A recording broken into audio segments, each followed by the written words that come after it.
Welcome. We are Team Arrowdynamic, and we created a solution for the Crew Exploration Vehicle Challenge.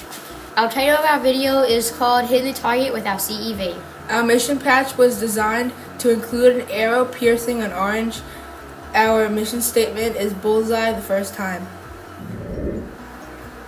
This NASA STEM challenge was to build a CEV that would be able to meet the following criteria and constraints. The CEV had to hold an astronaut 3 to 7 centimeters in height. Seats in a restraining system had to be designed and built for both astronauts. The seats and restraints had to keep the crew in their seats during each drop test without gluing or taping the astronauts into the seats. There had to be an easy open and close hatch to allow the astronauts to enter and exit the CEV safely. The hatch had to remain closed during all drop tests. The CEV model had to fit inside a large Quaker Oats container. The CEV model, crew, and payload could not exceed 100 grams. The CEV model had to include an internal fuel tank with a volume of 30 cubic centimeters. We used the NASA websites to research the challenges NASA has faced in designing and building the next generation of spacecraft. We talked with subject matter expert and NASA specialist David Alexander. We learned that NASA was developing the Orion, a multi-purpose crew vehicle for deep space exploration.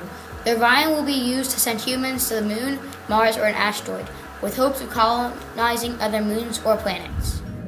We also learned that there will be dozens of technological advancements and innovations incorporated into the new design, including an emergency abort system, a new propulsion system, advanced life support systems, and a new structural design with a space adapter for the Orion. We both drew multiple models. Kyle's design was short and round, but we decided against it because it didn't look aerodynamic. Holly's design was more traditional and included a top deck where astronauts would be seated, and a bottom deck for cargo and an internal fuel tank. Kyle's double locking hatch made it in, as well as his rigid seats and his internal fuel tank designed like a long cylinder. We mixed together our designs and added and removed a few features, like the expandable CEV, short design, and the circular hatch.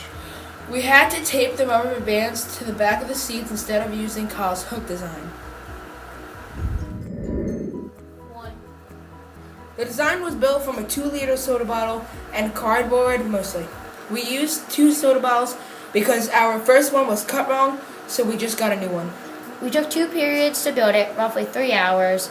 The prototype's door was not the best because it was loose, but it held. The fuel tank was hard to make, but we cut a toilet paper roll. The paperclip door was made through trial and error, but we made it work. We dropped our CEV from 1, 2, and 3 meters. All 3 drops were successful, so the astronauts remained in their seats and the hatch stayed shut. We dropped from a ladder inside for 1 and 2 meters and outside for the third. The third drop broke a bit of the hot glue on the bottom floor, but everything else held.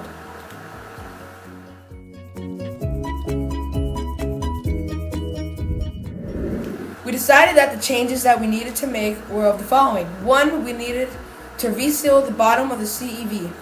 2, we also need to reseal the middle layer just in case it breaks on the next test. 3, we also needed to reinforce the door because it was one of the strongest elements of our CEV. After communicating, we decided that the creases on the bottom and middle of the CEV need to be resealed. We resealed the bottom of the CEV with hot glue and duct tape since it had broken a bit after the 3-meter testing. We did not seal the middle layer in order to keep the clear look that our classmates love about our design. After retesting the design, we evaluated that the redesign was key, seeing that it didn't have any flaws after resealing the creases.